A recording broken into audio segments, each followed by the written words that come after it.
여러분, 세계 4대 성인이 있습니다. 예수, 석가모니, 봉자, 소크라테스. 오늘부로 한 명 더 추가로 넣으려고 해요. 바로 대한민국의 안재현.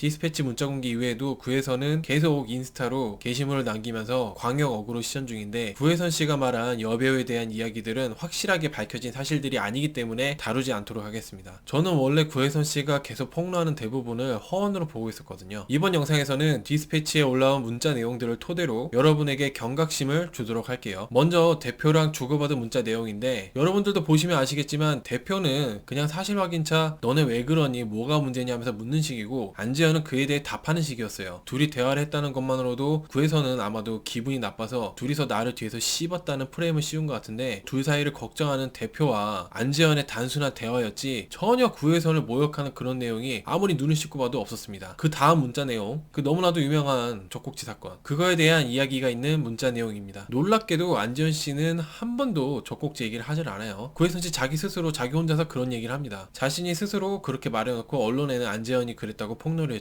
이 문자 내용 역시 아무리 여러 번 보고해도 안재현이 먼저 그렇게 말했다는 생각이 전혀 들지가 않았어요. 심지어 이 문자를 주고받은 날이 안재현 씨의 생일이었습니다. 여기서 소고기 묵국 사건에 대한 문자 내용도 나오는데, 막상 까고 보니까 뭐 잘 먹었다고 하네요. 서로 기분 좋게 대화를 합니다. 다만 생일날 안재현 씨 측근들이 생일 파티를 해준 게 구혜선 씨는 그게 기분이 나빴던 것 같아요. 심기가 뒤틀린 거죠. 나랑 있을 때 저렇게 기분 좋아해야 되는데 내가 아닌 다른 사람들과 저렇게 웃고 떠들고 하는 모습이 너무 기분이 더러운 거예요. 그래서 자기가 그렇게 기분이 나빠졌으니까 생일인 안재현 씨를 쥐잡듯이 잡는 게 바로 이 문자입니다. 안재현 씨의 우울증에 대한 대부분의 원인들이 제가 봤을 때는 구혜선 씨한테 있는 것 같은데, 구혜선 씨는 잘 알면서 모르는 척 하는 건지 진짜로 모르는 건지 이런 대화를 합니다. 여기서 저는 안재현 씨의 인품에, 인성에 정말 감탄을 했어요. 제가 안재현 씨 같았으면 지금 상황에서 뭐 그딴 식으로 나오는 거 상당히 역겨우니까 나한테 연락하지 말고 변호사 통해서 너가 할 말 전해 라고 했을 거예요. 보통 사람들 같으면 이혼하는 마당이니까 몇 번이고 이성을 잃고 뭐 욕을 하거나 심한 말을 하고 뭐 실수를 할 수도 있고 그렇게 할 만도 한데, 안재현 씨는 계속 차분하게 착하게 좋게 얘기하려고 하면서 대화를 이어나갑니다. 이게 정말 대단한 겁니다. 이혼하는 상황인데. 구혜선 씨 문자 내용들을 보니까 두 가지 특징들이 보입니다. 하나는 남편이 아무리 아니라고 해도 자기가 그런 생각이 들면 너는 그런 거라고 몰아붙이는 거, 이런 식의 싸울 수밖에 없는 대화, 이혼을 부르는 대화법입니다. 다른 한 가지는 너무나도 이기적이고 자기중심적이라는 거예요. 딱히 안재현 씨가 뭐 도박을 했거나 바람을 폈거나 뭐 욕이나 폭력을 저지른 정황은 하나도 보이지가 않아요. 단순히 구혜선 씨의 마음에 안 들어서, 구혜선 씨 기분이 나빠서 괴롭히는 거죠. 네가 바람을 폈든 안 폈든 내가 그런 생각을 들게 했으니까 나는 너의 기분을 망쳐놓겠다. 이혼을 부르는 정말 안 좋은 성격입니다. 이기적이고 자기중심적이라는 부분이 잘 나타나는 대화들을 보여드릴게요. 이 문자 내용들을 보면 안재현 씨가 이혼에 대한 마음을 굳혔다고 하니까 구혜선 씨는 바로 1억을 달라고 합니다. 이에 또 안재현 씨는 바로 준다고 해요. 그래서일까요? 이제는 아파트도 내놓으라고 합니다. 이미 전에 이혼하기로 해서 구혜선 씨는 이런저런 명목으로 안재현 씨한테 9천만 원을 뜯어갔어요. 대다수의 많은 여성분들, 남자분들이 구혜선 안재현 사례를 보면서 잘못 생각하시는 분들이 있을 것 같은데, 절대로 이혼할 때 구혜선 씨처럼 하면 안 됩니다. 남자분들 또한 상대방이 구혜선 씨처럼 내놓으라고 한다고 다 줘버리고 그러면 안 돼요. 아이가 없는 상태에서 결혼 생활을 길게 하지 않으신 분들이 협의 이혼으로 빨리 이혼을 하려다가 안재현 씨 같은 실수들을 많이 하시는데, 반드시 꼭 이혼 변호사의 도움을 받으면서 이혼을 진행하셔야 됩니다. 그래야 더 빨리 확실하고 깔끔하게 이혼이 됩니다. 다시 문자 내용으로 돌아가서 이 부분을 보면, 저번에는 엄마가 아픈 거에 대해서 이야기를 하더니 이번에는 아빠가 돌아가셔야 이혼해주겠다는 말을 해요. 역시 구혜선 씨는 남편의 기분이나 상황보다도 자신의 부모에 대한 생각이 훨씬 우선이라는 게 여기서도 보이네요. 그 이후의 대화들도 보면 너가 가지게 된 모든 것들을 빼앗겠다는 내용입니다. 근데 막상 이런 류의 여자분들은 정말 상대방이 알몸밖에 남지 않게 되더라도 괴롭힘을 멈추지 않습니다. 상대 측 부모님에게 정신적 피해 보상이나 위자료를 더 뜯어내고 자신의 분이 풀릴 때까지 폭주를 멈추지 않기 때문에 얼마를 주든 해결되지가 않아요. 이럴 경우 어떻게 해야 될까? 이혼 소송으로 이혼을 해야죠. 내 자신의 정신건강을 위해서 전부 차단하고 소송으로 하면 되는 건데, 안재현 씨는 끝까지 좋게 끝내려고 하고 협의 이혼을 하려고 하다 보니까 이 지경이 되는 겁니다. 안재현 씨가 잘못한 점이라면 하루라도 빨리 소송 이혼을 했어야 되는데 좋게 끝내려고 하다 보니까 구혜선 씨에게 휘둘리고 질질 끌려간 점, 이 점이 안재현 씨의 가장 큰 잘못이라고 할 수 있을 것 같습니다. 이후 대화에서도 안재현 씨는 어떻게든 자기 상황을 얘기하면서 구혜선 씨를 이성적으로 차분하게 설득 설득하려고 하는데 이미 구혜선 씨는 이성적이고 뭐고 통하지가 않죠. 구혜선 씨 입장에선 내가 이혼하자 해도 안재현은 울면서 나를 붙잡고 무조건 나한테 져야 되고 평생을 내 맘대로 할 수 있게 그렇게 살아야 되는데 더 이상 안재현 씨가 못하겠다 하고 그만하자 하고 나를 떠나겠다고 하니까 망가뜨리고 싶은 거예요. 다시는 이 바닥에 발도 못 붙이게 하고 싶고 내가 분이 풀릴 때까지 상대방이 망가져야 하는 아주 잔혹한 성격. 구혜선 씨가 이렇게 기를 쓰고 자신을 망가뜨리려고 하는데 안재현 씨는 계속 좋게 좋게 풀어가려고 하니까 상황이 갈수록 더 안 좋아지는 겁니다. 안재현 씨가 정말 많이 안타깝습니다. 내가 인스타에 그렇게 이혼 생중계를 했다는 거를 후회할 날이 분명히 올 겁니다. 구혜선 씨는. 더 자세한 내용들을 알고 싶으신 분들을 위해서 영상 설명란에 디스패치 기사 링크를 달아두도록 하겠습니다. 여러분들은 어떻게 경각심이 좀 생기시나요? 결혼 생활은 절대로 행복하지만은 않습니다. 이혼은 결혼할 때보다도 훨씬 더 많은 준비와 각오가 필요합니다. 안재현 씨를 응원하면서 이번 영상 마치도록 하겠습니다. 감사합니다. 끝!